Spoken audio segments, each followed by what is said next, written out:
You guys feeling all right? Yes, sir. Down, you all right, bro? That was humbling. I was making the joke. I thought I work out my legs, but that warm-up was the hardest part for me. The beginning thing with the legs is brutal, man. So let's give Brock and Cameron a hand. That was really fun, man. We appreciate it. I am excited about today, and the training will be great, and then afterwards we're going to have Brock speak for 20, 30 minutes, and then we'll do lunch, and then we will do the hot-cold thing to finish. So it's going to be a fun day. I'm excited to just bond with you guys and make memories and do hard things together. So, but I'll get training started. I kind of just covered the agenda, but we did the workout, leadership training. We'll do lunch together. Brock will speak, and then we'll do the hot-cold thing at the end. So, okay, a couple calendar items coming up. So, we had our first sales training here in Provo this last week. Every other week, we're going to kind of go back and forth now. So, Cedar City will be next week and Rexburg at the same time, and then we'll be here on the off week. So, that'll be the rhythm going forward. We have our cruise coming up in a couple weeks. Really excited for that. Pickleball will be February 5th. So if you're here in Utah County, bring a bunch of friends to that. And anyway, those are kind of the most pressing things. We have this incentive right now running. So this incentive, we wanted it to be targeted at all reps, not just our leaders. So actually, if you're, oh, I think Dal might throw up. Oh, he just did. Oh man, dang. Do we want to have someone maybe go check on him? There you go, sweet. Cool. So this is for all reps, not just leaders. And I think it's important that you communicate that to your rookies. If you have rookies or newly hired people, one of our goals is to kind of access new reps and incentivize them to go recruit. And so make sure that your first-year reps understand that this incentive is a whole company thing, not just a leadership deal. So 2 reps gets the hockey game, 3 gets dinner and the hockey game, and then 4 gets dinner, hockey game, and a jersey at the game. So, and the reps have to be hired by the 31st. So, and then we're going to go to the game probably sometime in February. We don't have that nailed yet, right? No, but February 27th. Okay, so towards the end of February. Mainly because they're on the road. Their schedule is weird, and they're like on the road for like a lot of the month of February. But we will go to that game towards the end of February. Yeah, Len. Signed and onboarded or just signed? Just signed. Yeah, just signed. They need to be signed by the end of the month, and then that's a good thought though. We need to make sure we're pushing reps through to get onboarded. So just because they're signed, there's a couple steps like we push them, Slack notifications. We need their Gusto information. So we need if you have signed reps and they're signed but they're not onboarded, see if you can kind of dig in and help out with that, because they're in this time of year, especially as we're hiring more and more and kind of ramping up, that list starts to grow, and we can help him a lot with making sure we're cleaning up that list.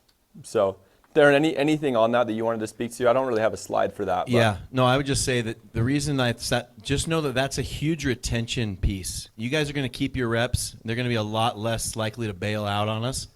If they've plugged into all our systems and they're getting communication and they're in the loop, they're part of that family, that network. That gives you a huge leg up on retention, so it's actually helping you. Love it. Cool. This is mostly accurate. This is moving all the time, but this is just, I wanted to highlight a couple people that are doing really well with recruiting, and just a couple like win success stories, right? Braden's not here, but Braden's been killing lately and recruiting really well through recruits, and I was going to kind of give him some love. Those of you guys that are working with Braden, Landon, and Mason, you guys, what have you noticed he's done well to kind of ramp with recruiting lately? Because he's personally hired some people lately. He reaches out to a lot of guys from the mission, from social media. I think more than anything, it's just the way he lives his life. He's just a very well-respected guy. A lot of people look up to him, and he just, when you go do summer sales or you just get a cold call for sales, it's got to be someone that you trust, someone that you look up to, and someone that you know will lead you to success, and that's Braden. Love it. Yeah, he's done a great job. Damien also not here. Is Damien on Zoom this morning?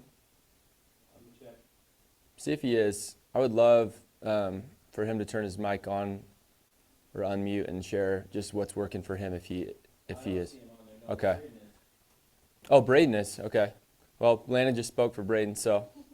But Damien, he's kicking butt, man. He has done a really good job recruiting through recruits, just staying on the horse. But Damien also, I just wanted to give some love. If he watches this recording back, I want him to know he's doing an amazing job right now. Yeah, Tanner. Yeah, speaking for Damien too, like he's telling me just the other day, he's like, I'm reaching out to people, but I'm very super selective at finding guys that I know that will just go out and grind and work. Like, he's like, I can go recruit 20, 30 guys probably because he's out in Montana and Vegas. There's not a lot of competition out there, but yeah, he's like, I'm very selective on who I pick because I'd rather have some really strong, talented guys and worry about some guys that are just gonna sit on the curb. Love that. So yeah, I love that. Yeah, he's fishing in the right ponds and setting really proper expectations. His people kind of know what this is and they're training really well. And Tanner and Carter Groom are doing a really good job training that crew.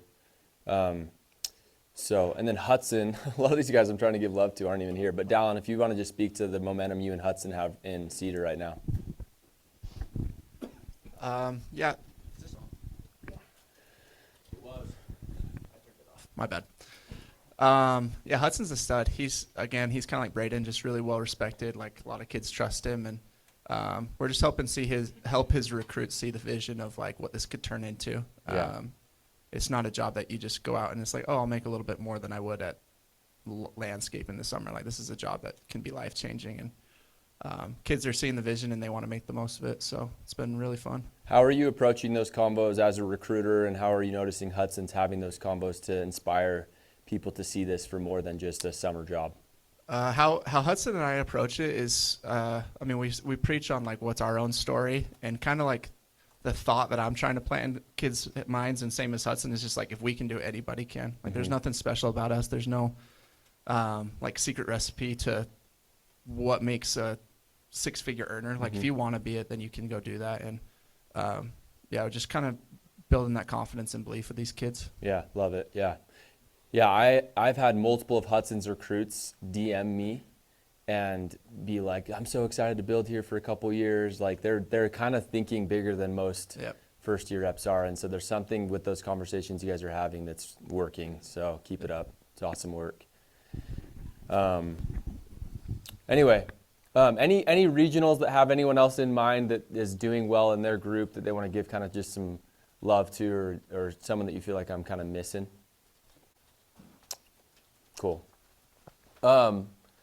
I have a couple slides just on recruiting, and just we're mainly going to be digging into, I'm going to turn it over to Gabe today. We're grateful to have him here with us today.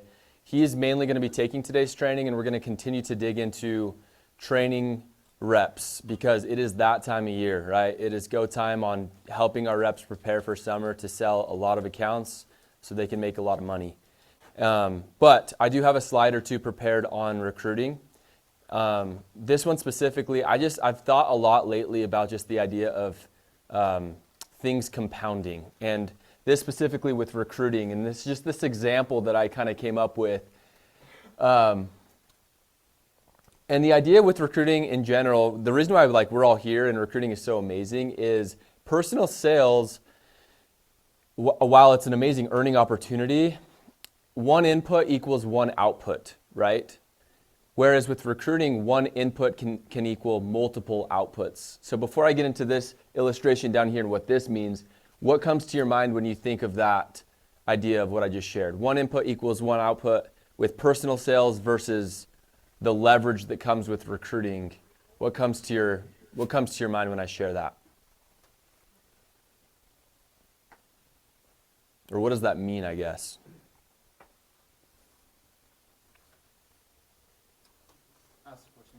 So I'm trying to differentiate between personal sales. So in personal sales, even if you're a killer, like Landon was our top rookie last year, sold a lot of accounts, but every one input equals one output, meaning like there's only one of you, right? You can knock one door at a time.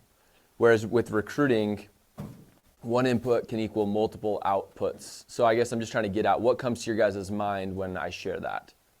the difference between your personal sales and the power of recruiting. Brian, you got something? Just like exponential growth. Like, Yeah. Like you can just spread yourself infinitely, and like it's like you can be in 5, 6, 7 different places at once. Yep. Knocking doors and seeing results from that. Yes, love that. Yeah, that's what I'm trying to get at, is just the power of, that's one of the coolest things about growing through, human capital, if you will, is like it's a way for you in some ways to clone yourself, right? You can teach someone something and then they get to go work, and not only monetarily, but just from an impact standpoint, like you get to spread yourself out and have a bigger and louder mic, if you will, right? So it's really powerful. And every effort, so like I think of it through effort, again, like from an effort standpoint, one input equals one output, right? But in recruiting, one input, like a rep signed this year can serve you multiple years down the road, right? In 3, 4, 5 years down the road, that one effort, that one rep that you hire could go hire multiple more reps. And so in a lot of ways, it's like investing, right? It's a multiplier effect instead of growing by addition. It is a growing by multiplication. And that's one of the most powerful things about recruiting, is there's some leverage associated with it. Did you have a thought? I've noticed it's a self-feeding machine like every day. I just noticed it's a self-feeding machine like every day. If I'm training 2 to 5 guys, I never would spend 2.5 hours a day training. But because of my guys, like I have to train, which makes me better. Yeah. I help them recruit, which it like you said, it's a multiplier. Yeah, that's But one of the other touched on beautiful things about leadership is like it forces you to be better, a better and sharper version of yourself, and that's another byproduct of it. So here's just an example, right? So like rep 1, and this is kind of targeted at, well, this can be targeted at everyone in here, right? But the idea is like rep 1 starts recruiting now. Maybe it's his first year or his second year in the industry, right? And his first year, he has 2 reps. Nothing crazy, but he starts. He or she doesn't delay, but they start earlier, and they make $5,000 in overrides. So my illustration here on the left side in both scenarios is your personal income on your sales commissions, okay? On the right side, it's overrides, right? And I'm illustrating the idea of the monetary upside in starting earlier with recruiting. So year 1, rep that starts now, doesn't delay a year, makes $5,000 extra, okay? Whoop-de-doo, that's awesome, you had 2 reps. But 2 reps likely turns into 5 reps year 2, right? So now I made $20,000 more in overrides year 2. But now we get into the law of compounding, and this is where things start to separate, right? Just like investing, like I could speak personal experience with my rental properties. The first year or 2, it's kind of like, I don't really feel it yet, right? But year 3, 4, 5, 6, you start to feel the wind at your back. So year 3, this rep's a killer, sells well, makes $120,000 on their personal sales, $75,000 in overrides because they have 15 reps now. So there's a $50,000 difference in earnings on overrides. Year 4, that gap just gets bigger and bigger. And so I just wanted to illustrate just the power of compounding and starting earlier and not delaying growing through people. And this is obviously the monetary example, but there's with this comes influence and the ability to impact people's lives and bless their lives. And so anyway, just a cool example that I have been thinking about lately on that front. Any thoughts on this or just impressions before I move on to my next slide? So my goal in sharing this is just, it's a motivator for you, or at least it should be, right? Any thoughts? Questions? Yeah, Mason. Yeah, I just want to point out, I know you have like year 1, 2, 3, and 4, and that's a good representation. Yeah. But like if you want to hustle, like you can be at any one of those numbers if you choose to hustle now. Yeah. So it's not a time thing, it's how hard are you gonna work together. I love that. Yep, I love that. Yeah, this is by the way not like someone's path can look way different than this. The principle I'm trying to teach here is just that the earlier you start and get committed to building through people and teams, it will serve you years down the road. Because if, let's say you jump in the game year 2 and start recruiting, but you land 10, 15 reps, now the law of compounding is at your back, right? So it's never too late. And it's never too early. So, okay, so this is a quick review. So that last slide is kind of the why, right? It's a motivator. This is more of the how. So I have one last slide just on this, kind of the tactical, what are my steps as a reminder as I'm building these teams, okay? So if you're having a hard time with recruiting, here's your 5 steps, and this is your playbook, okay? So there are 5 simple steps to hire reps and get them prepared to come out for summer. Step 1 is the reach out. So if you're not getting a lot of intro meetings, it means that you're not reaching out to enough people. It's a volume game, and or you're not fishing in the right ponds, but your level of activity needs to increase, right? There are people here winning in a big way, but like Braden, that example was shared. I got sent a text a couple weeks ago that he's been sending out to people left and right, and that's why he's like winning in recruiting. Anyone else that's landing and hiring recruits, they're taking activity and they're taking action. So the way I like to think of this is these are these 5 steps. If you're getting stuck at one of them, you need to look at the step above it because that is where you're getting stuck. Does that make sense? So if you're not getting enough meetings and you haven't set up a meeting in a month or 2, you need to reach out to more people and you need to take that step more seriously, right? But this is the flow. You reach out to them, you do an intro meeting. Usually we're hiring people on the second meeting, okay? Whoever's running your recruiting meetings is usually teeing themselves up to be able to hire that person in the second meeting. If they're not, and you're seeing, hey, I'm getting a lot of first meetings actually, and I've put 5, 10, 15 people in front of my regional, but I've only hired 1 person or 0 people, then again, you need to get honest with yourself on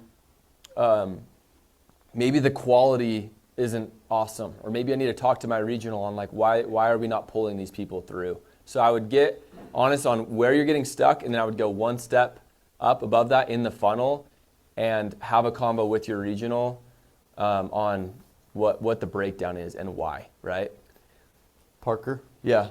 Another way that I would look at this is just like we teach the first down concept for selling, where there's like, we break it up into bite-sized chunks so we can, what's the next step that leads to a sell. Mm-hmm. These are the first downs of recruiting. Yeah. And so it just like as a coach that's helping reps get better at selling, like we can look at the first down metrics, and that helps us understand to diagnose where we're weak and where we need to improve. This functions in the exact same way. Love it. Amen. We're doing something this year that I want to make sure is being implemented. So if you've hired some people, or if you're going to be hiring some people, this is super important for pull-through and retention, making sure people actually get out. We're calling it a vision meeting, but it's basically once someone is hired, I want them to be meeting with a senior leader in your org and doing a goal-setting meeting basically with them. So we're getting clear on what do you want to do this summer in revenue, what's important to you, how are we going to go get that done. So we're calling it a vision meeting, and I just want our people, we're just missing something if we hire someone and we just start training them, but there's just not this like, we want people thinking big and having clarity around their goals, right? Clarity breeds success, and so getting clear on that. So if you have reps that have been hired, but they haven't had like a formal like goal setting meeting with you or with your regional, I want to make sure that that's happening. So that's the next step down the funnel after someone is hired. And then the last one, which is why we're here today, is training. So for training, we want you meeting one-on-one with your people weekly.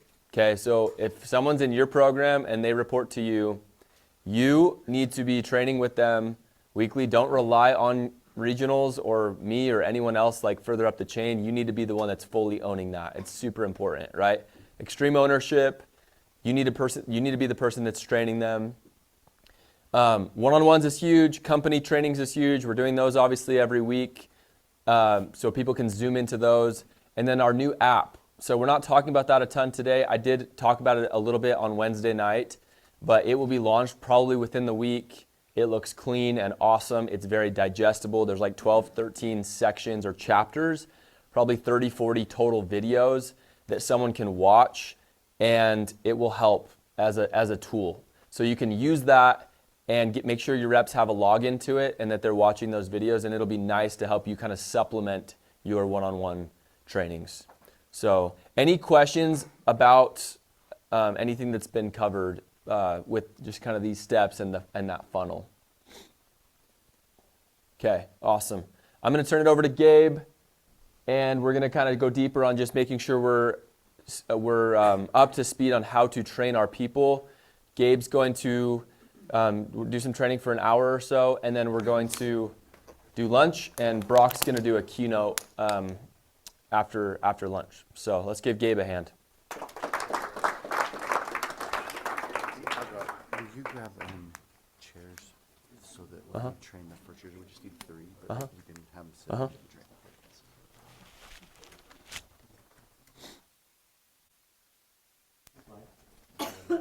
Theron, we good? Perfect. There we go. I feel like I need to have a disclaimer at the beginning of this training. I'm not a very good spectator, and I am passionate about fitness, and I love challenging myself physically. And I've been a little bit sick as the day that I flew out here on Thursday, I woke up feeling with sore throat and couldn't really swallow and started getting congestion. And so I'm not at 100% today, and that's why I wasn't in the parking lot with you guys, but I love that kind of stuff. That was painful for me to not be able to go suffer with you. So I feel bad that I wasn't able to participate in that. Also, I'm going to do my very best. We're probably going to condense training a little bit because I think the longer I go, the less productive I'm going to be today with how I'm feeling. And so we're going to pound through this so that we can give you some good information. Dallin, before we do this, I want to, you said something today just now that hey, we're not special. If we can do it, anybody can do it. And I would like to disagree with that, because there are some things that you and your team and the people in this room do that are special. And Parker referenced, in fact, he talked about it in his recruiting training just now. He focused on the why, and then he talked about the how. And one of the things that makes you guys special in this room is that you're both really good. We're high on why and high on how. Does that concept make sense? Where you have purpose and mission and you're driven by that, you know why you're doing what you're doing, there's some intentionality behind it, but you also know how to do what you need to do to go get those results. That's why we're here, right? You're motivated to go have a successful summer and to be great leaders, and you want to you have earning goals that you want to do.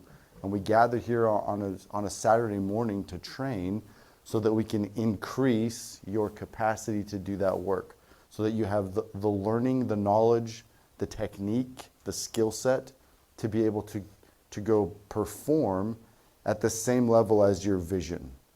Does that make sense? So what happens, for example, we've got we have some first year reps right here that have never sold before, but when we sign a first year rep, where are they at on this why and how kind of matrix? I mean, I would be a first year rep, and I would say I'd be high on the why, but as a first year rep myself, I would say I'd be high on the why scale, but low on the how scale. Yeah, right. So I would say that's exactly right. So high on the why, lots of fuel, super excited, ready to go, but he doesn't have the engine or the vehicle to put that fuel into yet, because he doesn't have the skill set. Now, we've also seen, sadly, some reps that are super talented, but just don't have the vision of what's possible or what they can do with this vehicle. And so they also end up in this low-performing quadrant because they're very technically sound, they know what to do, but they don't have the vision, the why, the purpose, the drive to go make it happen. So what we're looking for, right, is high vision and high expertise in being able to go sell. And so as leaders, as managers, for us, we're trying to help you become better coaches today, to increase your skill set so that you can have the how that you need to be able to reach your why. For you, what we're hoping is that you can take that same vision of your team, if they've signed up to say, hey, I want to go knock 10 hours a day, 6 days a week, take 100 no's to get 1 or 2 yeses, like sign me up for that. That's someone that's got a unique mindset, that's got a big why. And it's our responsibility as the leaders to then now pour into them so that they have the how, they have the technical sales expertise that they need to be able to maximize their potential and to be high in that high achieving quadrant. Any questions about that concept? This is, I want to lay this outlay of like high principle. This applies to, it's universal, right? You could apply it to anything, but any thoughts on this for our business model and for your role as a leader here, Landon? How have you inspired guys who have? Sorry, I'm talking a lot. I still forget. How do you inspire guys who have like a really good skill set, who have the big how, but maybe don't have the why? Like how have you found the best way to inspire them? I think the best resource that I've ever personally had for that is Brian Tracy's Psychology of Selling. If you're not familiar with it, I would highly recommend reading it. Brian talks about who's more likely to be more successful, the person that has 1 or 2 reasons to, or the guy that has 100. And so one of the exercises that I did early in my career was like I literally created a blank sheet with 100 and came up with 100 reasons why I was going to reach my goals, like why it was important, what I was fighting for. And the more clarity you can have on that why, the better. So it's like, I'd like a new car. That's pretty nebulous, right? Like, well, what kind of car? What color of car? Like, what's the interior going to look like? Like the more, like what year, make, model, like all of the, like so that you have a really clear picture in your mind of exactly what it is that you're trying to accomplish. It's not just like, oh, I'd like to be wealthy. Like that, like there's not enough tangible, clear, concrete power in that for someone to actually move behavior. So the more whys you have and the more clarity you have with that why, the better it is. I would also say that sometimes when we talk about the why, I think if I was like, hey, who wants to have $1 million? Everybody would be like, yeah, I do. But if I were to say, who believes that they can actually go create $1 million? Not everyone would be like, yeah, I can do that. And so sometimes that why, connected to the why, is making sure that they've got the belief in themselves and in the vehicle that it's actually possible. In fact, I just had an awesome conversation with Claire yesterday about that same idea, about helping her recognize that where she was last year as a first-year rep doesn't define what she can do as a second-year rep, that she's earned a ton of experience and skill set that dramatically changes what a second summer looks like over a first. So there's like that belief component in what they're capable of is important too. Good question. Nate. I think something important here is that this isn't a static chart. Like, just in training, it makes sense. Like, if you don't train, you're going to lose your training ability, so you're going to slide left on your how. Yeah. But I think the same is with that why. It's like you can make a list of 100 reasons why, but do you ever look at it again? You know, like, are you weekly planning? Are you conscious of where you're at and where you want to go? Because I think if you're not reminding yourself why and keeping up on training, then your point is just you're gonna slide down into that lowest quadrant or one of the other two as well. So I just think that's something important to remember. Like, not only do I need to stay on top of my training, but I need to stay on top of my why. Love that. That's fantastic. I think it's really interesting, Landon, this is another answer to your question, but I hope that all of you are taking advantage of the amazing tool that Parker built with his GPS. There's power in writing down your top 10 every single day. It's really hard to forget your purpose and what your why is when you're writing it daily, so that it is in front of you. I think there's a lot of power there. Any other thoughts on this? So the truth is that oftentimes, and especially at the beginning, between now and July, most of the people that we're working with's why is pretty high, and they're pretty clear on what they want to accomplish. And our challenge isn't motivation right now or like purpose. It's being able to get people to be technically sound enough so that when they show up, they go sell really well. And so that's what we're going to be focusing on today. So with that in mind, I know last month we covered coaching a little bit. And I would love some feedback on how is it going for you coaching and training your reps? What feedback do you have for us on like questions that we need to answer today? Where do you need help? Like what's working and where do we need to focus and where do you need help on being better trainers and being better coaches? Any thoughts? Any feedback for us as you've been training your reps? Yes. I think for me, for a lot of my girls, it's been like really good, and they've put forth the effort to like learn themselves and practice with each other. But I have one girl that's kind of just on the fence on if she wants to do sales. Like she's gonna keep going with it, but she has this opportunity that she might take. And for me, it's hard to know, like, because she hasn't really made the decision which one she's gonna do. And like I still want to pour into her and like train her even if she comes out for a half summer, but I can tell that she's not in it when she's training. Like I can see it in her eyes. Like she's learning it and she's there, but it's just like she's not in it as much as the other girls. And so I think my question is more of like, what would you do in that situation? Would you continue, or do you just like, what do you want to do type thing? I don't know if this phrase is used anymore, but have you done a DTR? Multiple times, yes. Okay, so you have to kind of define the relationship a little bit, and where is she at? She just isn't ready to make a decision yet on what she's doing. So in that DTR, have you helped her understand? So similar to like what we would teach on the doors, like there's kind of those three ingredients, right? Need, value, urgency. What's missing for her in making a decision? That's a good question. I don't know. So I would, like, in order for you to be able to help her, you need to find out what's missing. Okay. But there needs to be some urgency for her to make, like, to plant her banner.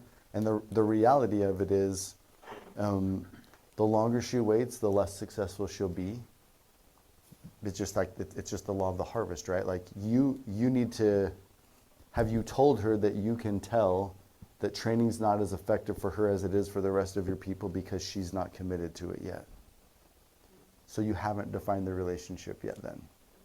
And she needs to know that, like that, hey, it's like, at the end of the day, some people do take longer and like everyone's progression looks a little different, and it's not costing us anything to continue to let her go through the motions of this until she figures it out, but it's costing her a lot because that indecision is, so, and ideally, like maybe then she either gets more committed and she will at least take training a little more serious, or like we'll know where she sits one way or the other, so you're not wasting time with someone that's not coming out.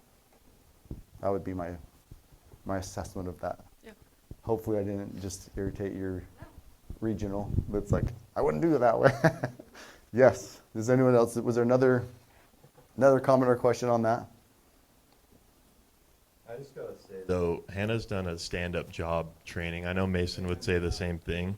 So, like, I love how she asks a question about how she can improve and how she can best go about it with Kinsley. But she's doing a dang good job with her other reps. So Cool. We should give her a round of applause, honestly. Yeah, let's go. Hey, no one's gonna make comments if we embarrass them like that again. So please make any comments. We won't embarrass you. Okay. Are there any other things, like what have you learned, or where do you feel like we need work on coaching? When it's quiet like this, it makes me nervous. Like, are you coaching? Because if you are, you should be learning something, or you should be exposing weakness. That's just how life works, right? So there should be some feedback right now. If there's not, that makes me a little nervous. Frick, I'm nervous. Landon. Do you focus more on recruiting or training? I know the mic's coming. I know. Do you, at this point in the year, like, do you focus more on recruiting or training? Like, what's more important with the rep? Like, to spend your time. This time of year, recruit, retain, and train is our lifeblood, and we do it all the time. Recruiting gets better when we start training. Retention gets better when we start training. It's one wheel that just keeps churning, and so if you have a whole bunch of new reps that don't know how to sell, then you might want to slow the recruiting funnel down to make sure the guys you actually have are going to be taken care of and that they're going to stick, right? So there's like, the flip side is that if you only have 2 recruits and they're really highly trained, but you're not recruiting because you're just focused on those 2 guys, like productivity will answer that question. What's the most productive use of your time? Park. Say my advice to that, Landon, would be if you're trying to scale and you're having success in recruiting, then you need to create systems to make sure the people are trained. And that might not look like you doing every one of the trainings, right? Like you might need to lean on your guys to go train those people. So with scale comes a demand for stronger systems. And I think our people, Mason and Carter, who have done, they're blowing up right now. Like I would highlight these guys on the systems that they're creating. And so growth demands good systems. And I think it's for me, it's an and not or. It's not, I think to Gabe's point, all 3 of them have to continue and they all are synergistic, but you will be in a position where you start to feel, if you're not creating proper systems, then you'll start to feel like, holy cow, I have to start choosing between these. Which is an awesome problem to have. It is a good problem, and that problem can be solved by creating good systems. So, yes. Cool. Okay, let's carry on. So, quick review from the last time we met. When we train, it's a 3-step process, right? We teach the principles so they understand foundationally what we're trying to accomplish. We show them, we set an example, they get to see exactly what it is that we're looking for, and then we let them practice with support. And how well do we understand this model and how well are we implementing it? Are there any places in the model where you feel like one's better or easier for you than another, or one needs help? Nate. Something I've noticed is with step 2, something I've noticed with step 2, show the way. If you're using like the slides or whatever material you're using, if you're not familiar with it before you go into the training, it's one, humbling, and also your training's not going to be super effective. So that's something, I've looked at the slides before, but it's really helped me because different people are at different points in the pitch, just to take a look beforehand and make sure that I'm ready to show the way. And if I make a mistake when I am showing the way, correcting myself and letting them see, okay, sorry, let me do that one more time. And sometimes I've done that, sometimes I haven't. When I have, that's helped me communicate more clearly, and they just retain more information. So love that. It's a truth that the best way to learn is to teach. And it's not a coincidence that our best sales guys are also the leaders in our organization that have spent a lot of time teaching other people how to sell. That it sharpens your own sales skills. It forces you to get really good at this. So that's a natural byproduct of coaching, is you have to know your stuff and you've got to get good at it. So that's great. And you need to come prepared. Other thoughts on these 3 steps?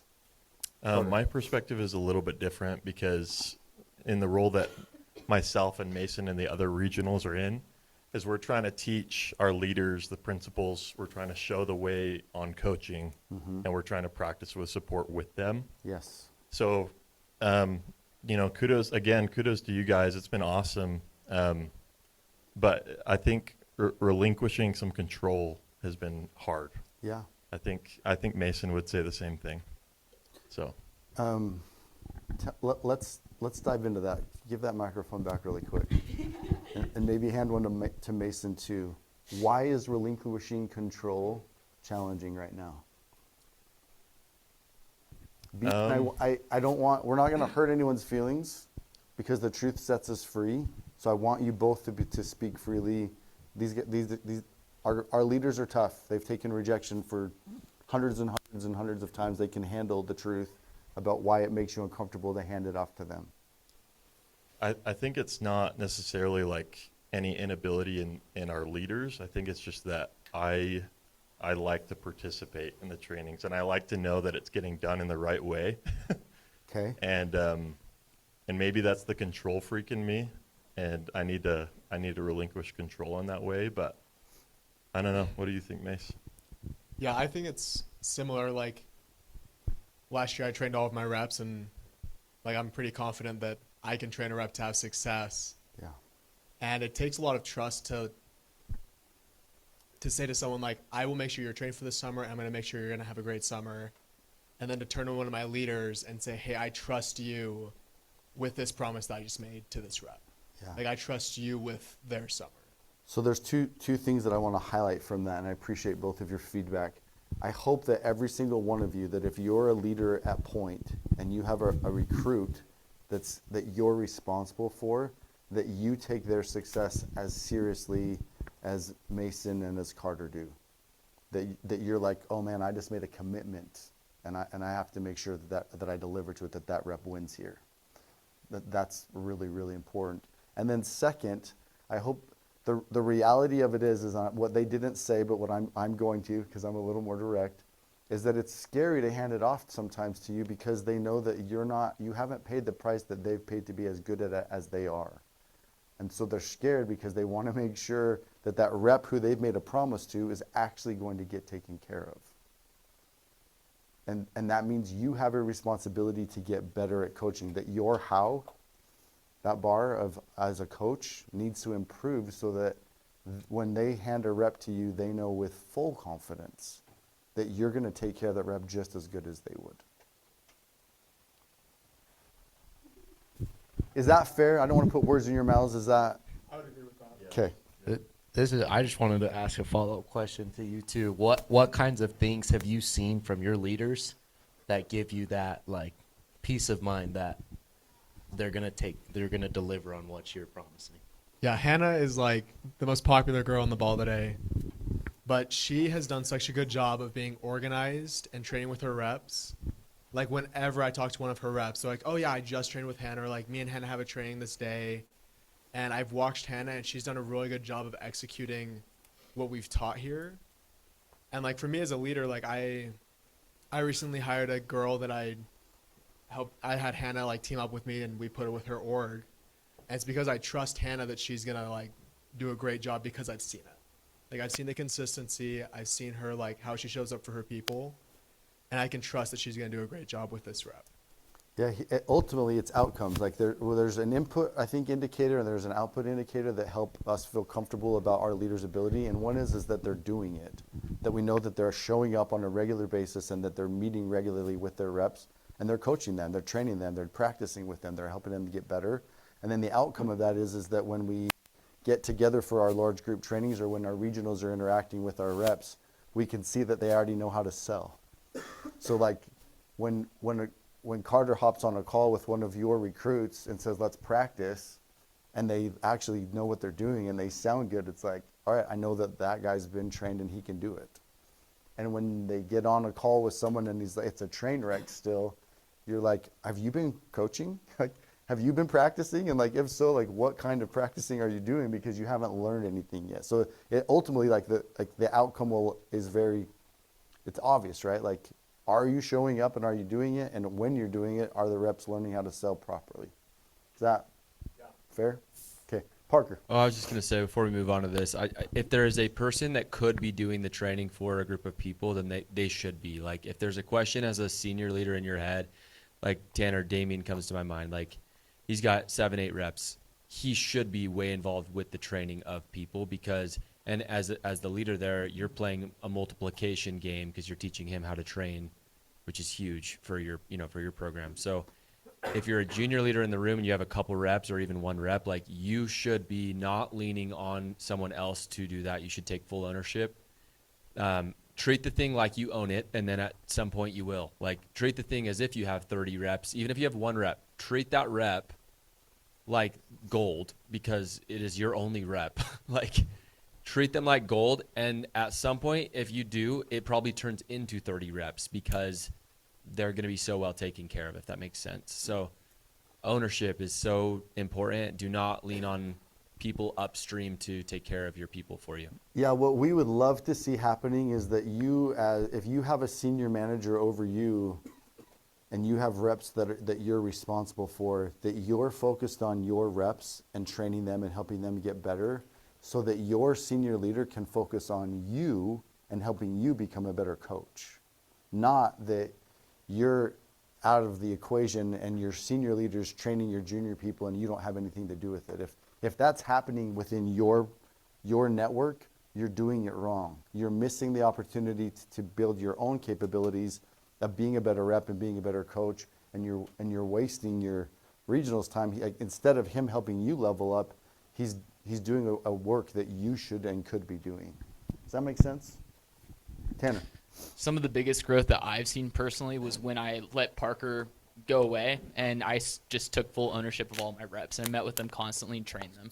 Because not only did I learn myself better principles on how to actually apply the sales trainings, but also I was able to help all of those reps individually and build that connection with them instead of Parker being in the mix. Because I was in the trenches with them the entire summer. That's right. Yeah, not to beat it a horse, right? But at the end of the day, like, it's going to be you responsible for them in the summer, and it's not possible for your manager or for your regional to be there all summer long. So the better you can get right now at coaching your reps and training them and helping them get better, the faster your reps will bust through the learning curve in the summer when there's no other option but you to be the one that's helping them win. So that, like, hopefully that connects those dots. Okay, from my own perspective, I feel like we do teach principles and show the way really well. We've built a lot of systems as a company where you have the slides and we have training videos and there's information and language, and it makes it easy for us to do that part. I personally feel like where we need to improve, where we've got room to improve, is practicing with support. So we're going to revisit that a little bit. Again, this is review from last time, but I just want to outline again, following our own learning model, we're going to teach you the principles of step 3, practicing with support. We're going to show you how we want it to look, and then we're going to give some of you an opportunity to practice today. So that's what's going to happen in the next little bit. So the principles are, when we are practicing with support, so this is like role play essentials, right? It's important that right from the very beginning that we're setting the right expectations. It's especially important that they know we are going to be pausing you along the way. This isn't going to be like, hey, you do your role play and then I'm going to critique you at the end of it. And I would do like, I go back to like a sports analogy. Like practice coaching looks way different than coaching in the game, right?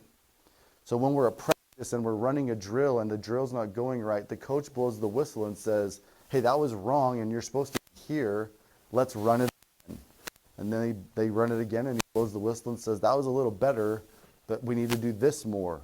Run it again, and that's what practice looks like, right? In the game time situation, that's when we watch the whole game plays out, and then we watch film after and we talk about it after the fact.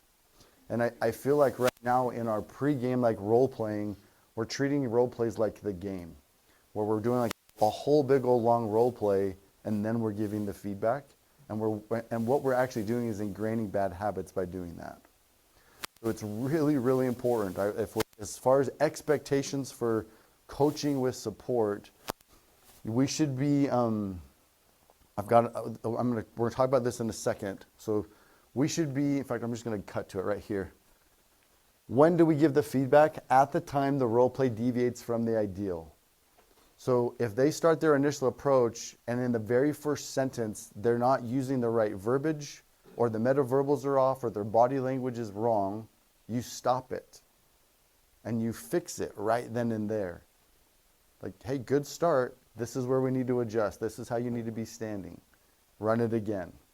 And then we run it again and we stop it at the time in the role play where it starts to deviate from the ideal again.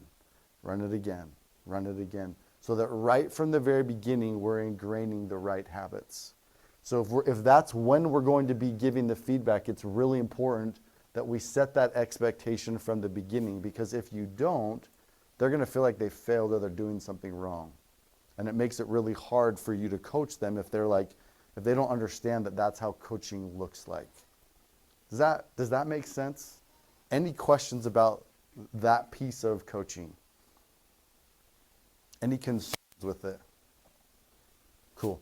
Also, when we set the expectation, I think it's also important, like if you just taught the principle and then you showed it, then we maybe want to say, okay, this is what I want you to be focusing on in this role play. Right? So again, it's a matter of communication and setting expectations. Keep it simple, focus on one principle at a time. Again, set up the role play to help improve their weakness. So this might be, this is what I want you to focus on, but it also is, nothing drives me more bonkers than like, hey, we're going to work on this. And then like we have like a customer that's not giving them what they need to work on.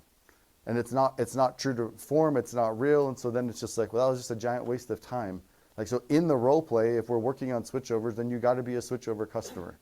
Or if we're working on a specific objection, then we've got to set those objections up right. And it's up to you as the leader of the practice with support to create the conditions for them to be able to practice what they actually need to work on. Does that make sense? Mason. Just something to share that I've noticed with people doing role plays, especially with like doing objections like you said. When you're training a rep, the very first few times you're doing an objection you're a lay down, right? Like you're not going to be like the toughest switchover that you've seen on the doors ever, because you're just going to shatter their confidence and kind of bring them back to square one. So as you go on training, you start being a lay down, and then the objections get a little bit more harder. But off the bat, like, don't be afraid to give them a bit of a win with a switchover. You say like, yep, I've got active. They overcome it, and you say, okay, awesome. How much? Consider who you're teaching and where they're at the learning process. But you've got to match that up, and we have to be intentional there, right? Because if it's a brand new rep and you're going like level 10, like they're not going to learn from that. Like that's not helpful. But if you've been working with the rep and they've got the script down, they understand the flow, their metaverbals are looking pretty good, and you're doing lay down level role plays every time, you're not preparing them for success on the doors. And when we do that, and it happens, when our coaching isn't matching the reality of what they're going to find on the doors, reps get out on the doors and they get owned, and they immediately lose confidence in our system. Like, hey, I'm doing what my coach told me to, and I'm not winning. So my coach and his coaching system must not work. And it immediately erodes their confidence, their belief in their ability to win. So we have to prepare them for real-time doors before the summer starts, so that when they get on the doors, it's like, yeah, I've done this. I've had that kind of an objection. I've had someone be that direct with me, and I know how to handle it. I think of like game speed, like Yes. great coaches, like football. If I'm thinking of like Kalani Sitake, I bet when they're in camp and it's early, they're not wearing pads yet. They're doing walkthroughs, but then as things ramp up, like game speed begins, right? And at some point, practices actually feel like the game. They have to be the same level of intensity, at least as much as possible, right? Even like if they're about to go play in a really loud stadium on the road, like they'll practice indoor here at their facility, and they'll freaking crank up music to make it hard for their offense to hear, so it feels like they have to. Like everything the coach can do to make it feel game speed, they will do. And I do think we're kind of light on that. Like I think that we can all do a better job of, as summer gets closer, it's like, dude, it's game speed now. Like, and yes, it's never going to totally feel like the doors. Your heart rate's never going to totally be up like it will be on the doors. But you might even like, sometimes I'll make the joke like, hey, your heart will be beating fast. You might have to take a little yoga breath right before, like simulate it in their mind and try to get them thinking game speed, I think is another thing we can do. But a big part of this is being the right customer with role plays, blowing the whistle right when something kind of goes off path, coaching up that step, but just leveling up our commitment as coaches, I think is big. One of the best things that we can do for our reps right now is to help them be comfortable being uncomfortable. And so you think about how awkward it is to do a role play, how uncomfortable it is to get up and like learn something in front of a group. Like it pushes you out of your comfort zone. And that's good, because that's super easy compared to what it's going to be like when you're out on the doors knocking for the first time by yourself. So learning how to, like, not just like technically, but emotionally enter into that space of I can do this hard thing and it is uncomfortable and I can do it anyway is powerful. It's important, and we need to start creating that muscle memory on both sides. Are we good on that? So those are the basic principles, right? Set the expectation, keep it simple, and then make sure that we're coaching to the level of that rep, and the purpose of the practice is to increase their capacity. So when we're giving feedback, we give it at the time it deviates. How we give that feedback is that Oreo method. Because we could be giving them the right technical information, but if we do it in a way that like breaks them emotionally, then we've hurt their confidence. So we're trying to coach and build belief at the same time as building that, like the competency should bring confidence. And so in the process of developing competency, we have to be increasing confidence too. So Oreo Cookie does that. So pick one thing they're doing well, even if it's just effort. Find something that they did right, that you can lead with something positive. Identify the critical thing that they need to improve. So we talked about, I think, this last training where there's kind of like a triage. There might be like 10 things wrong. Pick the one thing that's most critical to helping them improve right then. And then when they get that figured, then we pick the next thing, and then we pick the next thing, and then we pick the next thing. Typically that goes like what to say, then how to say it from like a technical standpoint. But that's the process there. And then give them some positive encouragement as they restart it up. And this doesn't have to be like this big drawn out dramatic process. It's really fast. All right, good job. That was awesome. Here's what I want you to adjust, or here's where you're off. Instead of this word, use that word. Right? All right, good job. Do it again. Take it from the top. Or we don't need to do the whole initial approach. Let's just go up until, like, when the customer asks, what are you treating for? Like, we're going to start right there. And then you carry it on, right? And you keep the process moving. It's quick. It doesn't have to be like a 5-minute like Oreo cookie session. It's like 3 seconds. Great job. This looked good. This is what I want you to focus on. Let's run it back. Good job. You got this. That's what that feels like. Questions on that? We good? Okay. Before we jump into us showing practice, I want a little more feedback. I think that sometimes we've been missing on this part of it because we're afraid to hurt their feelings, or it's uncomfortable to like stop them and correct them in the middle of a role play, and it feels maybe rude. I'm hoping that this training smashes that, and that we've reset expectations for you, that we're not cheerleaders, we're coaches, and coaches have to correct. And you're doing a huge disservice to your people if you just say good job and cheerlead them, but don't coach them. So please coach your people. It's not rude to interrupt. It's rude not to. You're not doing your job if you're not coaching them. So hopefully that piece we've fixed. There is another piece that I think is maybe holding us back, but Tevin, you go first, and then I'll talk about the second piece. Sorry. Something I've been noticing in my training with Mason is like at the start, he'll always be like, I'm going to be super nitpicky, and he like doesn't usually apologize for that. He's like setting an expectation like we're going to make sure we fix the little things at first. And so he's like, whenever I put my arm up like this, that means stop, and we're going to go back and do it. Something that's been helping me with that, and just like an idea for all the managers to do with their first year reps like me, is to have them like write down those little things. Like Mason will be like, change this one word, and I'll write that down. And then something that I've been doing is I'll put those things that I need to work on into ChatGPT and have it make a character. And then my wife will pretend to be that character, and I'll practice it with my wife. And we'll role play with my wife like that. And it's like really helped me. That's amazing. That's clappable right there. This is a young man that's never sold before, and he's putting in more effort than some of you that have ever. That was Mason's idea. It's great. But Tevin has like. He's putting in the effort. I love it. I haven't been to a casino in a while, but if I was gambling, I'd bet on Tevin. I'm not a betting man, but if I was, I think the odds are good for you. Okay. There's another reason that. Hey, you passed the test. Good job. He's like, yeah, I don't know. Red, black, what is it? The second reason that I think that maybe we're falling down a little bit on this practice with support is, and Nate alluded to this a little bit, is that maybe we're not quite as sharp as we should be on being able to help coach and recognize like holes in the offense or like holes in the defense of what we need to be doing. And so let me give you an example. This is one that happens often, but we had a rep, he was doing the role play. What are you treating for? He's like, well, your neighbors have been seeing a lot of ants and spiders. And then the role play like kind of carried on, and there wasn't any like critique on that. And I was observing, so I wasn't the one coaching, but I was observing the coaching, and I was like, wait a second, hold on. Like, if in your initial approach, you're saying right out of the gates, like, okay, we're a bunch of your neighbors, if I can fit you in, whatever. But what are you treating for?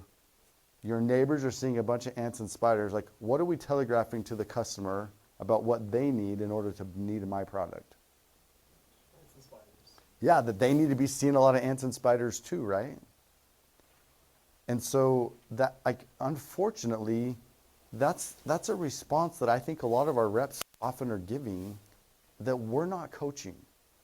And so then when a rep gets out on the door and says, oh, your neighbors are seeing a bunch of ants and spiders, and the customer says, oh, I don't have a problem, I'm good, thanks, and the door shuts, they're like, this isn't working. And it's not working because you're saying something that's creating an objection that's really hard to overcome. And we're missing it in the role play, and so we're not coaching it out of our reps, and then they go out into the field and they get owned. Whose fault is that? That's on us as coaches for not seeing the things that need to get improved.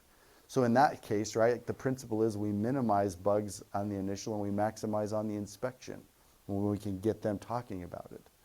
But if we're not catching those little things like that, we're setting up our reps to get hurt this summer. We're missing out on their ability to do better. And so that's a place where we need to elevate our game as coaches on being able to actually diagnose what's wrong with their pitch so that we can help them get better. Like, that's an example. Yes. I was just going to say, how can we make sure that we're prepared in those circumstances and that we can be confident with our reps? I've been selling for quite some time now, for a couple of years, and there are a lot of things that I implemented in my old company that are completely different from here. And so there are a lot of things that I want to change about myself and the way that I sell in a lot of different points. And I think I've got a lot of I think there's so much on my head, and that I'm concerned, I'm a little worried. I'm a perfectionist, and so I want to make sure that I'm giving my reps everything that I can. Sure. And I don't want that to come off in the wrong way. I want to make sure that they are doing it correctly, that I'm doing it correctly. And so I think I'm having a little bit of task paralysis in the sense of I want to make sure that I'm prepared, and if I don't feel that way, then I feel scared to prepare my reps for that or train with them. So I think I appreciate your vulnerability in that, and I love your sincerity in wanting to help your reps be successful. I would not let yourself get paralyzed. Like, action is how we make progress. Taking action on things that we can influence and control is how we smash that paralysis, right? And it's how we improve. So, like, no one gets better without failing first. So it's okay for you to start wherever you're at and get working on it. If you're a little bit unsure about where you're at in your own personal sales cycle, then you should be working with your senior managers to help them polish you. And as they polish you, you'll learn how to then polish your reps as well. And then again, if it's from a coaching standpoint, like, I want to make sure we've been clear on the message that we want you training your reps. But if you're like, man, I don't know if I'm as good of a coach as my guy is yet, then get them involved in the coaching so that as you're coaching them, they're coaching you, and you guys can all learn together. And that's why the next 4 months are so valuable, is you have an opportunity to do that before the summer starts and before it's impossible for the regional to be there. So include your leaders in your coaching process. Park. Also, last thought on that, Kelby, would just be, so this next slide, Gabe, if you would even just pull that up just so I can reference it. Yes. This will be a nice tool for you to, I would use this PDF, because this is kind of like our report card, if you will, that we're going to use to get people, like, this is like Pointe's doctrine on, like, hey, these are the things that if you learn, you're ready to roll for summer. It's literally the training checklist. So like when you give your, there's two uses for this. One is give it to your reps and say, this is what you have to be good at before I'm going to let you come out for the summer on my team. Like you need to be able to do these things well. So here's kind of what you need to know, understand, and be able to implement. And then ultimately, like from an objective standpoint, you should be able to navigate a cell with multiple objections by the time the summer starts. Because if part of your question is like, I feel like I know the Brooks pitch and how they teach, like the language that they use to teach reps, and I want to make sure it's aligned with how Pointe teaches it. If that's part of your question, right. I think this is the language. The answer to that. Yes. Yeah, this is the language we're going to use. The other thing is that as a coach, like this is kind of, it's like this is your playbook. This is your check down list of like, what do I need to focus on? Or when someone is doing the role play and you're wondering like, what do I need to be focusing on to make sure they're doing it right? It's this. Like, you could use, like laminate it with a dry erase and be like, am I checking the boxes every time he role plays, and here's the places that I need to be looking for to make sure that they're doing right. So great question. Thank you for that. I gave the example of like we're seeing a lot of ants and spiders and how like it sounds like that could be a appropriate response, but in reality it's setting themselves up for an objection that's really hard to overcome. I wanted to just poll you guys, especially maybe some of our veteran leaders that have been coaching for a while. What are some of the other pitfalls like that one that we need to help our junior coaches be aware of? What are some of the other common mistakes that maybe sometimes get missed as we're training our reps that they need to be looking for?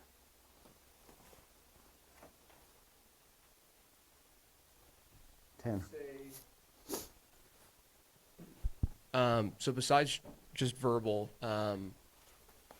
body language, so we get a lot of like first year reps who will do a lot of like rocking or shifting where they look uncomfortable rather than presenting in a way of confidence, right? Because the whole pitch is like, hey, I'm doing 20 neighbors in the neighborhood. They know me. We're really well affiliated here.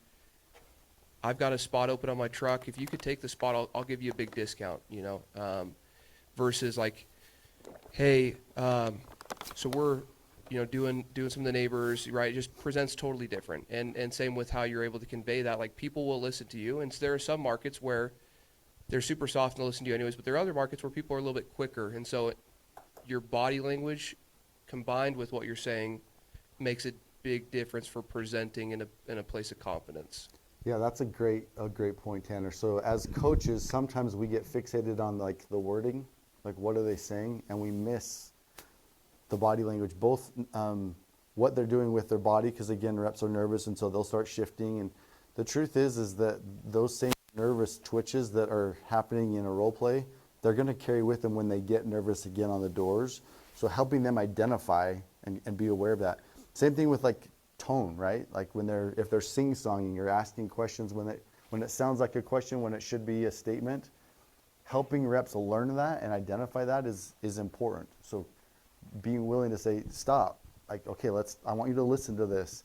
Sometimes, and I love this, Carter shared with me yesterday that he's working with, I think probably Hannah, but there's some recordings that they sent to Carter to say, like, how can I help this rep? And it's like, okay, can you hear the sing-song, and like they're making questions out of statements. Let's listen. And so they literally had video of that so that they could show the rep, this is what it sounds like, this is what it should sound like. Like, I love that we're getting into that level of coaching. Parker. Yeah, I think something that we end up missing a lot as trainers is like an emphasis on like your empathy statement. Yes. I remember like my first summer I had like a lot of combative people with me, and I was like, why are all these people so mad at me? And some of that is Portland and some of that is COVID, but a lot of it was yeah. But a lot of that is like my empathy statements were just really rushed so I could hurry and get to like the meat and the potatoes of the tailored response. So I'd be like, great question, and then I'd just jump right into it. What I like to train now is like, great question, pause, and then roll into it. And that way you can almost make sure that they heard you hear them, if that makes sense. Yeah, that's great. I think it's really common actually with our first year reps. They're so focused on what's the right thing to say next. So when they hear the objection, they bypass that empathy and they'll go right into like a response to whatever the customer said last, and they'll skip that empathy step, and that's like making that a habit's really, really negative. You've got to have a good empathy statement. So making sure, again, we're coaching that into our reps. Tanner. The biggest thing I've seen, and we kind of touched base on this, but you're recruiting your friends, and so when you start training your friends, you start allowing them to, in those role plays, swing past the parts that you should have stopped them at. Yes. Because you want them to feel confident in themselves. You want them to feel ready and excited for the summer, and so sometimes saying, hey, you need to change this can lower that confidence. And so they'll skip that part, but that's super essential for helping them nitpick small little things that are going to help them make a big difference over the summer. Yeah, that word has come up twice now, and I want to just re-emphasize that Tevin is the one that used it, that Mason is unapologetically nitpicking his approach, right? That's what good coaches do. That's how you get better. Like, it's that attention to detail that we're looking for. Parker. So one other area I think we need to train on harder this year is end of sale objections, like objections that come close and around rate card. I feel like a year or two, if you would have asked me this, I actually think we've leveled up our switchover game. I think we need to continue to press on that and keep getting better at switchovers. But I think from just what I've observed, I think that end of sale, like resistance that comes from the customer at rate card, at the deal, asking for the business. I think we're pretty good at practicing objections on the initial approach, but I think that end of sale pressure is a good place for us to make sure we're practicing this year. I think we're light on it, and I think we can improve there. Perfect. Okay. We're going to take a 5-minute break, and when we come back, we have, I think there's maybe 2 or 3 first-year reps here, maybe 4, and we're going to just do a few. We're going to teach them how to sell in front of you. Hopefully, we can model the way really well with this and show you exactly what a really good coaching session looks like, so you have a really clear picture of how it's supposed to be. And then if we have time, then we're going to give a couple of you an opportunity to practice coaching someone in front of the group, and we're going to give you some feedback so that we can all get better. So we'll be back in 5.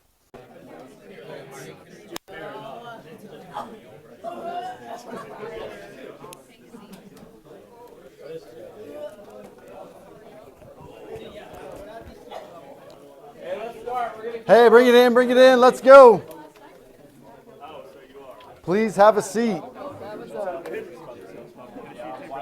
I don't know what. Who's going to be most involved other than you in this part that would need a mic? Oh, I'll take mine off and give it to, it's going to be Shane Southwick. He's not signed with us yet. He's brand new. You're probably going to be talking a lot and giving feedback, aren't you? I'll take a handheld because they're going to be role playing. Who else should have it? Parker.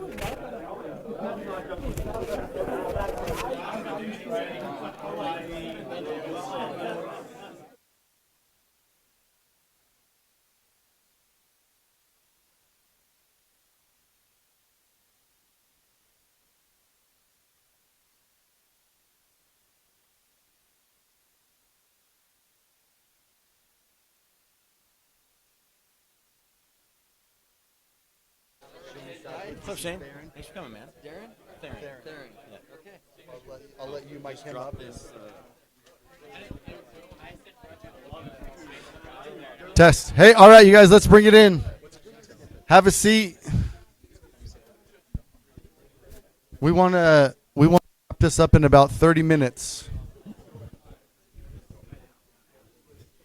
so that we can give our keynote speaker plenty of time. Okay, in just 2 seconds, I'm going to introduce you to a new friend of mine, Shane Southwick. Shane just got back. He's brand new at Provo. Come on up, Shane. So Shane has not signed with us yet. I just met Shane like the day before Christmas. Yeah. Like I think it was like maybe 2 or 3 weeks ago. He just got home from his mission. He was in the temple with his family. I happened to be working in the baptistry, and we started chatting. And I don't normally work in the temple as business work in the temple, but I gave him my number and said, hey, he served in Virginia and his family lives in Springfield, Missouri. And I'm like, well, I have businesses in both those places, so we should chat. And so then when he got here to Provo, he called me, and so he's here today. And we just basically talked about work for the first time yesterday. And he's volunteered to let us teach him how to sell in front of you so that you guys can see how this works. So that speaks very highly of what a stud this guy is. So again, give him a big hand. So I'm going to hand it over to Parker, and Parker's going to, so if you remember the 3 circles, the steps, right? We just showed you principles. We had a good conversation about those principles. This is step 2. We're going to show you what we want it to look like. And so Parker's going to take it all 3 of those steps. He's going to do a quick overview on the initial approach. He's going to show Shane what it's supposed to look like. And then we're going to coach Shane up with the practice and support. And you get to watch us coach him. Hopefully you can learn from that experience. So that's what we're doing right now. I just want to make sure everyone's catching how this is going to roll. Good? So Parker, you are up. All right, let's do it. Give us a Shane, why don't you sit right here. You can sit right there. Okay. And then I'm going to kind of teach first. What? Check. Okay. All right. So I have a slide here, Shane. And we're going to start by me just teaching you. Where's that slide? There. Do we have that slide of the initial approach? It's at the end. It's at the very end. Okay, we're not using this deck, so don't worry. It's okay. Yeah, I need that slide.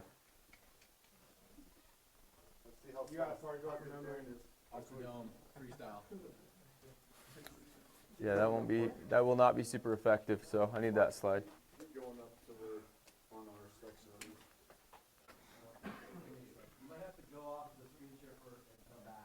Okay, that's okay. Can you drop it in?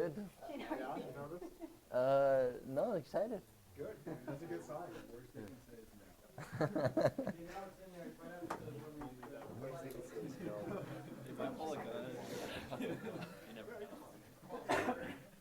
I think he put it in this deck. Yes. Yeah. Do you remember roughly how it goes? It was a long time ago. Okay, just you're annoying me off the shore. Kinda. Yeah. Yeah. So did you just get home from a mission? What? In Arkansas? Is that where you were serving your mission, No, I or was is your in family in Virginia. Arkansas? So you served in Virginia. Now I live in Missouri, in Springfield. Crazy. Cool. That's awesome. Probably, yeah. Yeah, a lot of these guys knocked in Springfield last summer. Yeah, maybe they did. What part of Virginia did you serve in? In Richmond mission, but it was kind of the whole state. Okay. Is Fredericksburg part of your mission? And Yeah.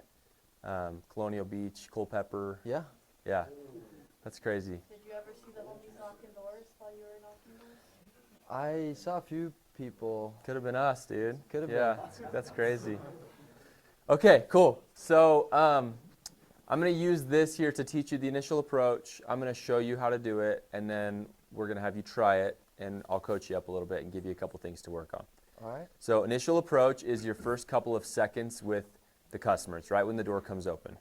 So first thing, kind of body language wise, is you want to stand 6 to 8 feet away. So if you're the homeowner and that's the door, I'm going to stand like 6 to 8 feet away from you, kind of at a turn like 45 degrees. Hey, Parker, I I'm don't going to wanna- stop you really quick. Yeah. I'm so sorry to interrupt. I just want to make sure for everyone else, or almost everyone else other than Shane, we know that you know how to do an initial approach.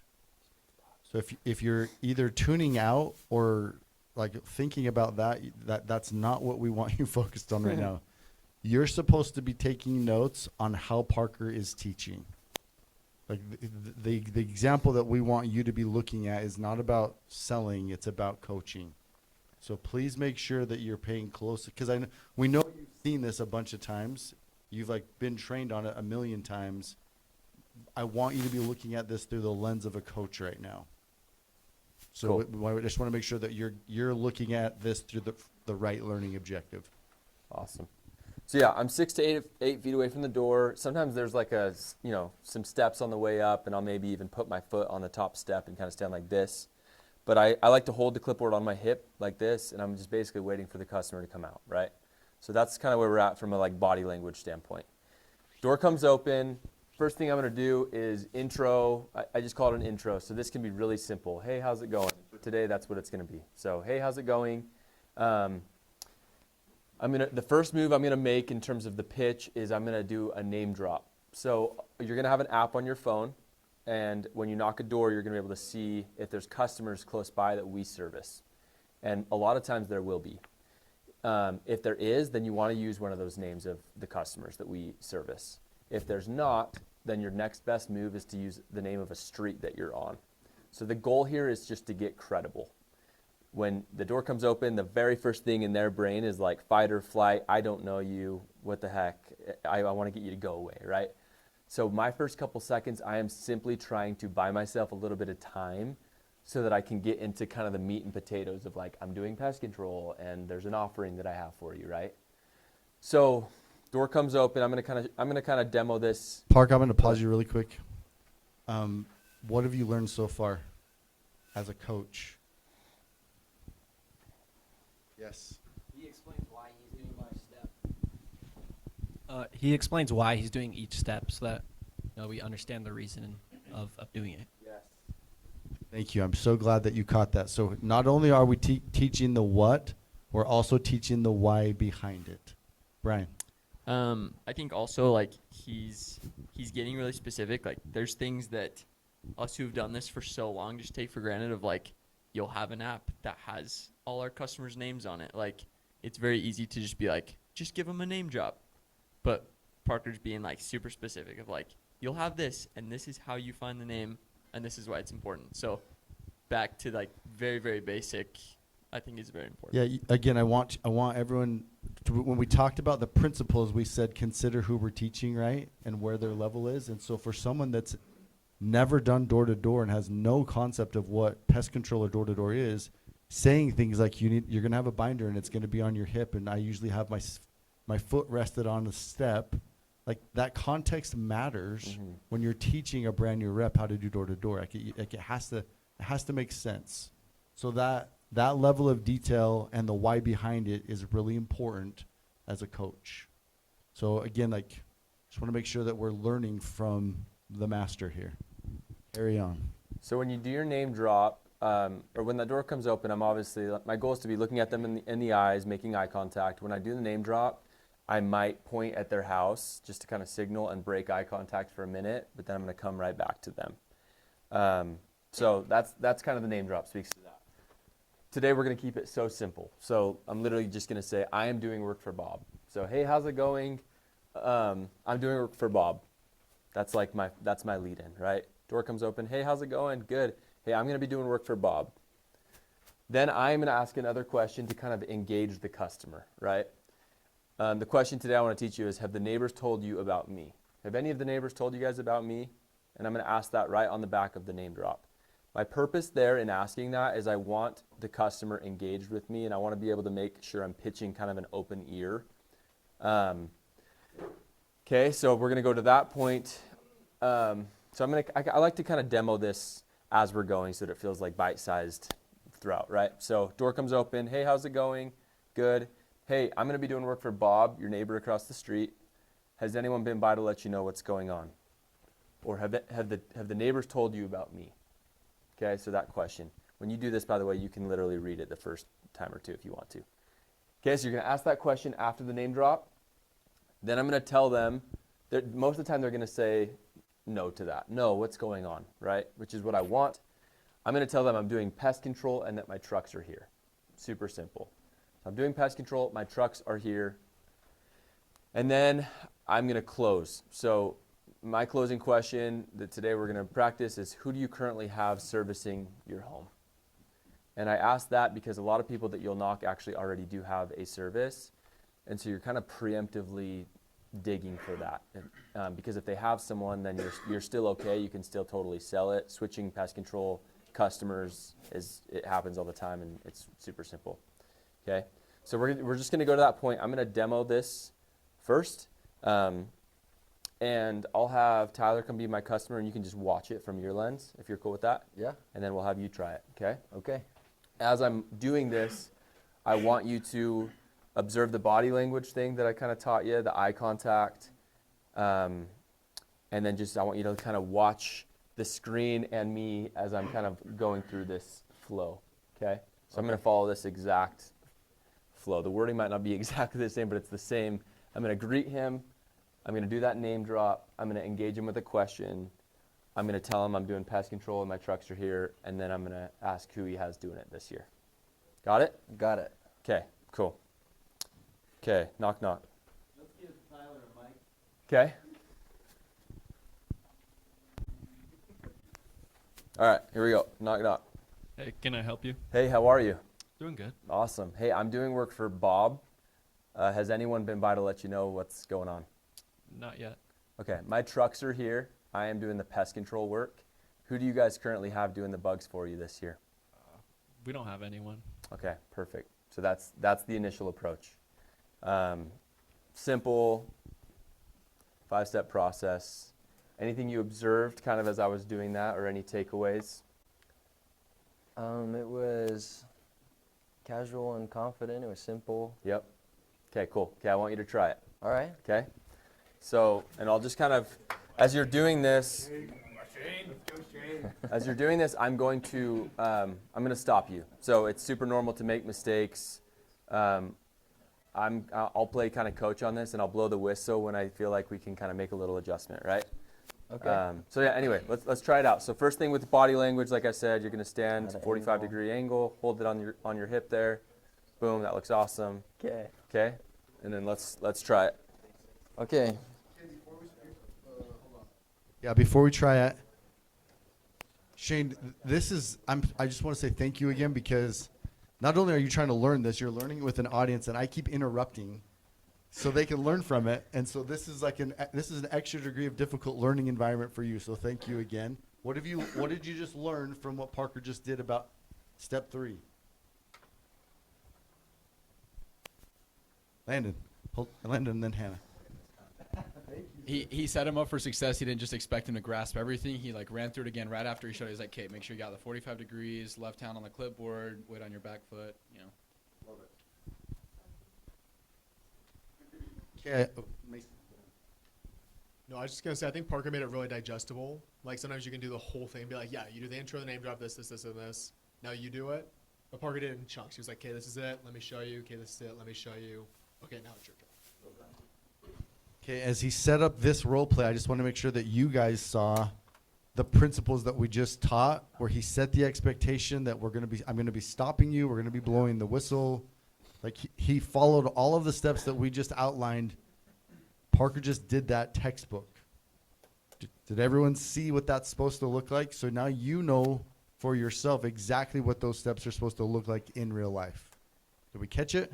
We get it? Okay, carry on. Okay, let's do it. Okay, knock the door. Hey, can I help you? Yeah, hey, how's it going? Good. Good. I'm working for Bob, and I have Okay, good. Let's pause there. That was actually really good. Once you say the name drop, you want to kind of down pitch. Okay. So with how you say it, you want to down pitch. So I'm doing work for Bob, down pitch, and then you're going to go right into that question. So the one ends and then the other one begins. You just go right into that question. So right after the name drop, ask the question. Okay? So let's start from the top. That was good, though. Okay. Yeah, can I help you? Hey, how's it going? Pretty good. Good. I'm doing work for Bob, and I wondered if anyone has told you about me. I don't think so. Okay, let's pause there. Has anyone been by to let you know what's going on? Or just ask this exact question. Have the neighbors told you about me? Have the neighbors told you about me? Yeah. If you need to read it, then you can. Okay. Okay? Let's do it again. How's it going? Good. Good. I'm doing work for Bob. Have any of the neighbors told you about me? Not yet. Okay. I'm doing pest control. My trucks are here. Who do you currently have servicing your home? We don't have anyone yet. Nice job, dude. That was amazing. Okay, so I want you to do it. That was awesome. Okay, so I want you to do it one more time now. And now we're going to kind of get to the next level, right? Okay. So you got the words down now. So now I want to dial in one piece of your body language that I think will kind of move the needle the most for you. So when you do that name drop, I want you to point to a house and break that eye contact and then come back to the customer. Okay. Okay, and that'll feel a little bit more natural than that one did. Okay, so let's do everything you just did with how it was said, that was spot on, and then just add in that when you do the name drop, point at a house across the street, and then come back to the customer. Okay. Okay, let's try it again. All right. Hey, what's going on? Hey, good. How are you? Doing good. Great. I'm doing work for Bob, and have any of the neighbors told you about me? No, I don't think so. Okay. Well, I'm doing pest control. My trucks are here. Who do you currently have servicing your home? That was good, dude. Very good. That was so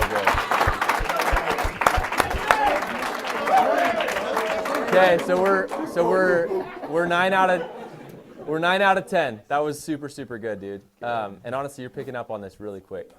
So the only, and I bet you could coach yourself on the breakdown, but the only little clunky part there was that transition from the name drop to the engaging question, right? Because you said the word and. Right. I'm doing work for Bob, and have any of the neighbors told you about me?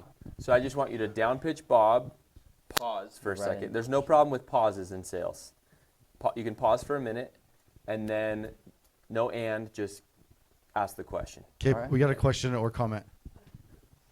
Parker, I've had a lot of my reps struggle with knowing the difference between up pitching and down pitching. Uh-huh.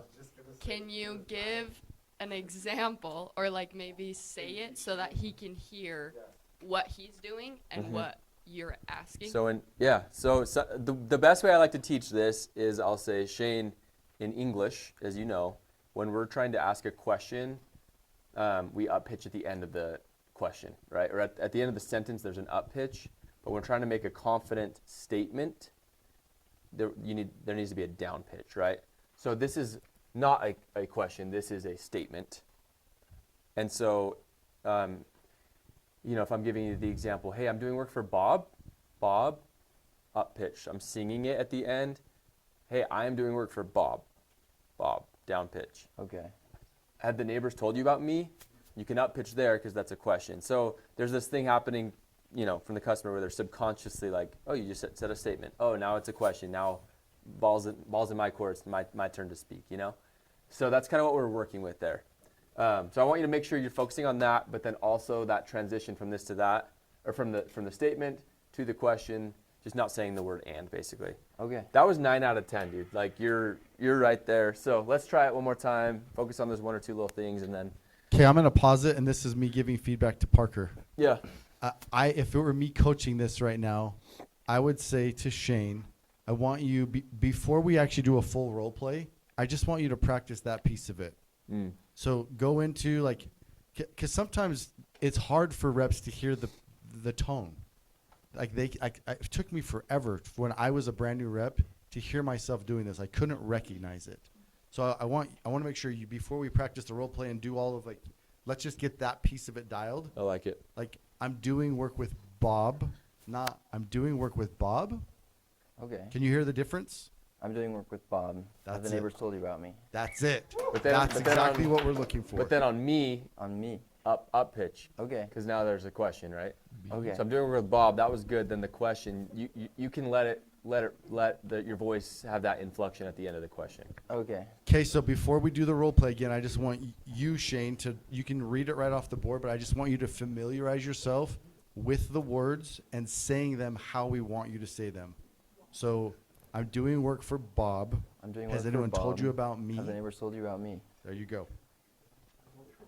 So if that feels fresh and familiar, then roll that into the role play now. Okay.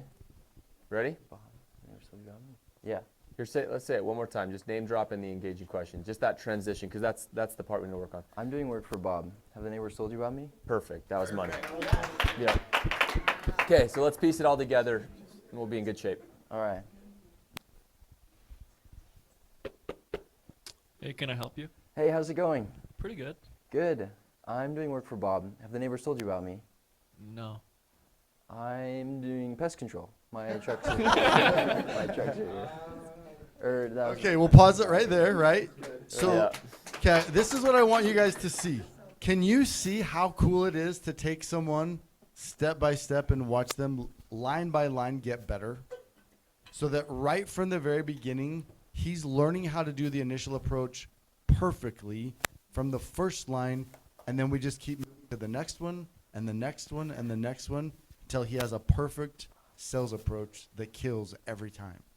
Can you see that happening?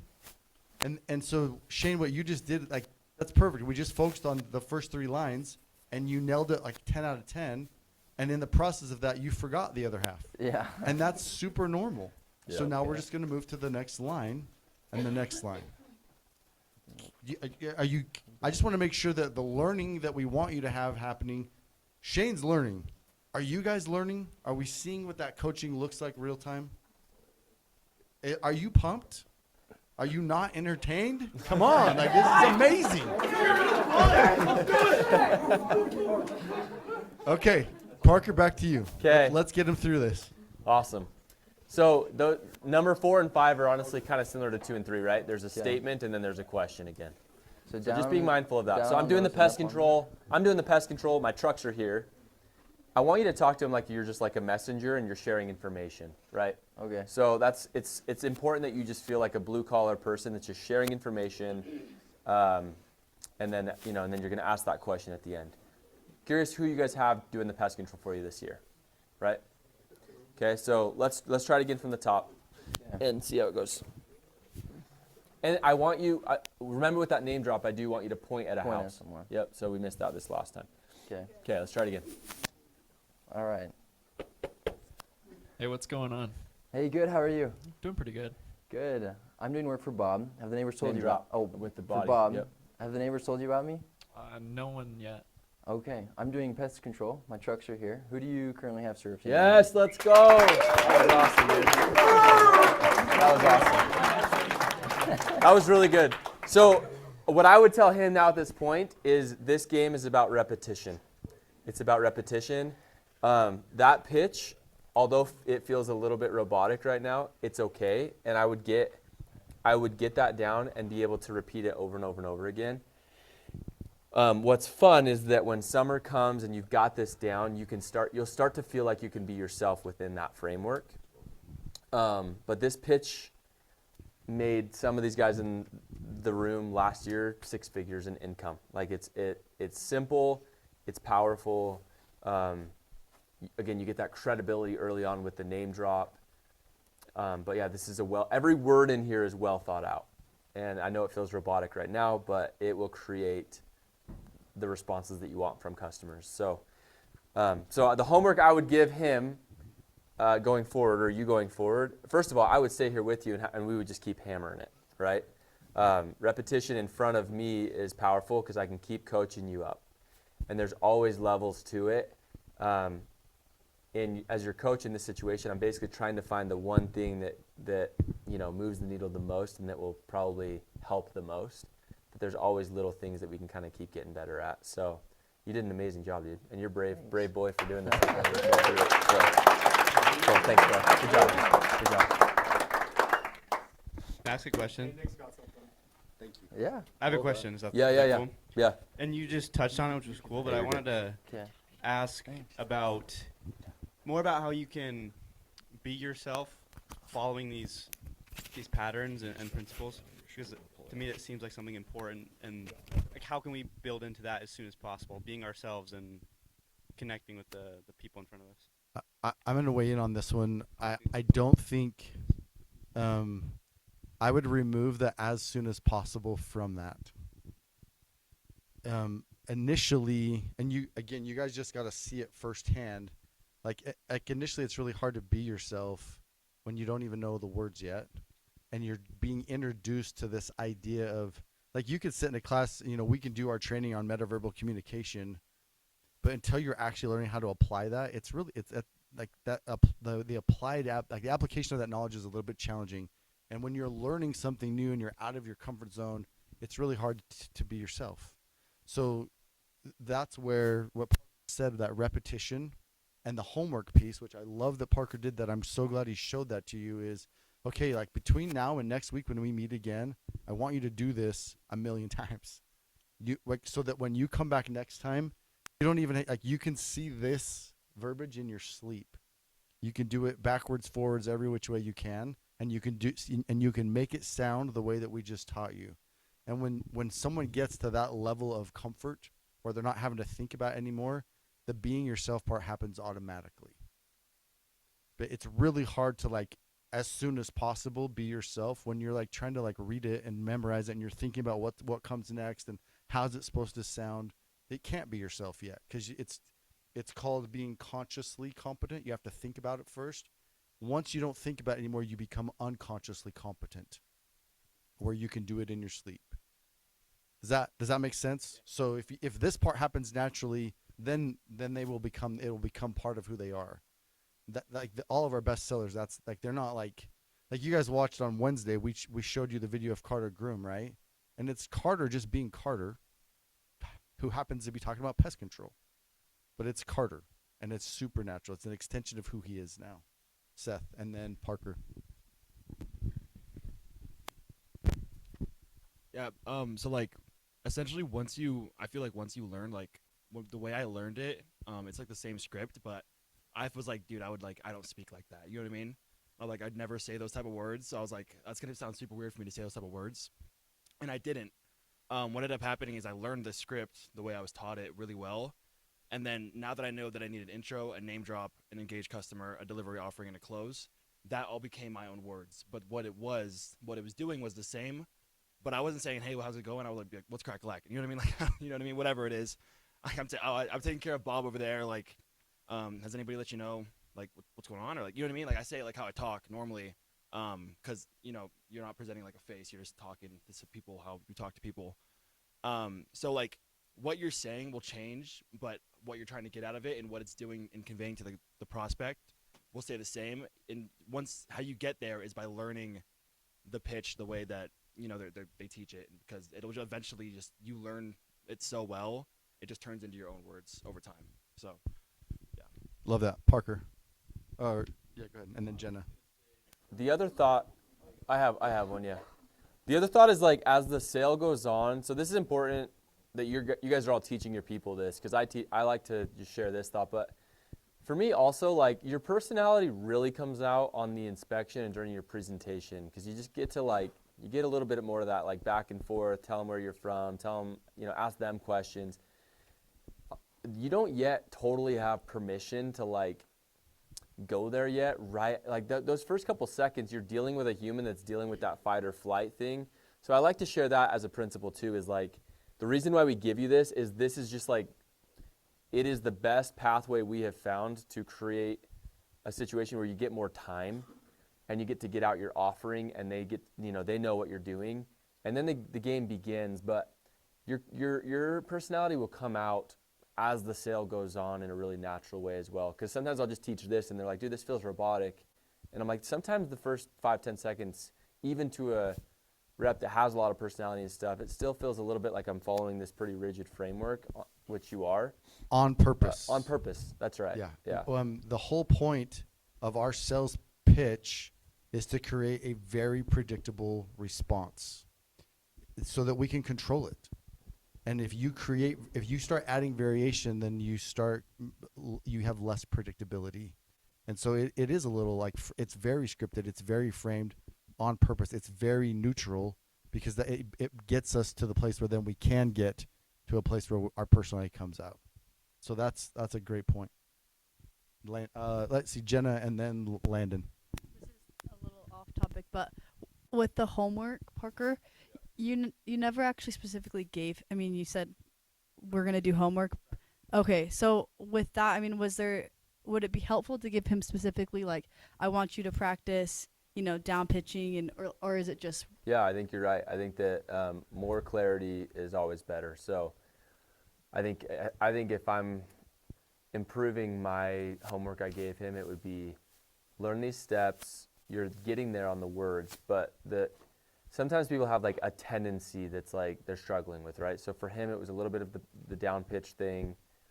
It was that transition between the name drop and the engaging customer. So I would maybe, in giving homework, I would point out the 2 or 3 roadblocks that it felt like we kind of kept running into. And let's go iron those out, Shane, so that next time we show up, you have those polished and we're in better shape. So I think that's a good thought. And ultimately, it's going to be, again, whatever it is they need to be working on to progress so that the next time they come back, you can move on to the next step and it's ready, right? And with this part of the pitch, with a brand new rep, more than likely, it's just like you got to get the reps in. And you don't necessarily need to do that in front of me, like, so that when you come back next, we can focus on the next level, because you'll have the script memorized and you know what it's supposed to sound like. So it's just about getting repetition. Any other thoughts? Sorry, I don't want to overspeak on the subject, but you're not. one thing I've just noticed a lot with my reps that helps them a lot is like attitude sells. I noticed that on the doors, like that was the biggest thing where my personality came out, is like people can just sense an attitude right on the door. And so that's huge. And then also another thing is you got to get your own testimony, you know, like, so a lot of times for my, anyways, a lot of times with my reps, actually, like part of the, okay, let me translate that really quick. You have to be convicted. Conviction. Yes. Conviction. You have to believe in what you're selling. If you're like, I would never buy this, then you're not, no one will from you. Mm-hmm. And it's hard to get that like pre-summer, maybe because you don't know about pest control. You're not out there seeing the results, right? But what I'll actually do a lot of times is I'll give my reps always a slide of homework, like the whole slides to go through and read for next time.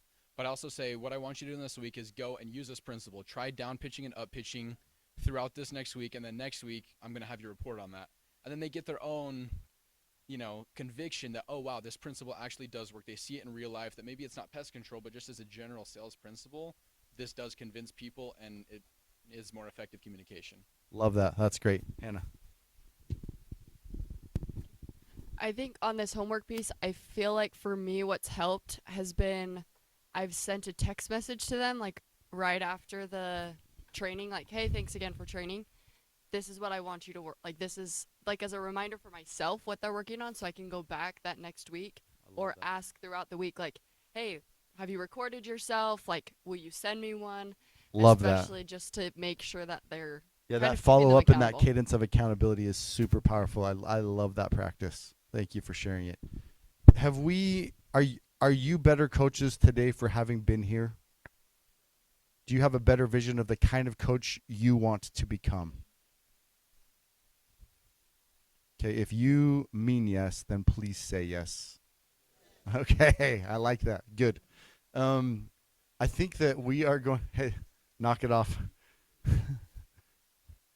Wait, we should say I. The ayes have it.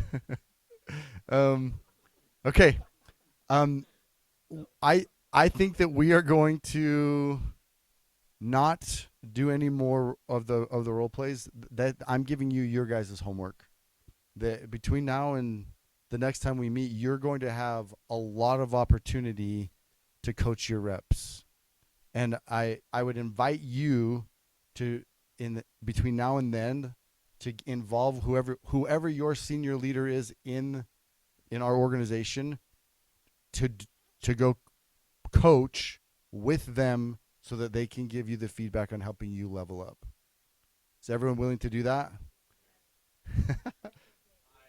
Aye. If you mean aye, say aye.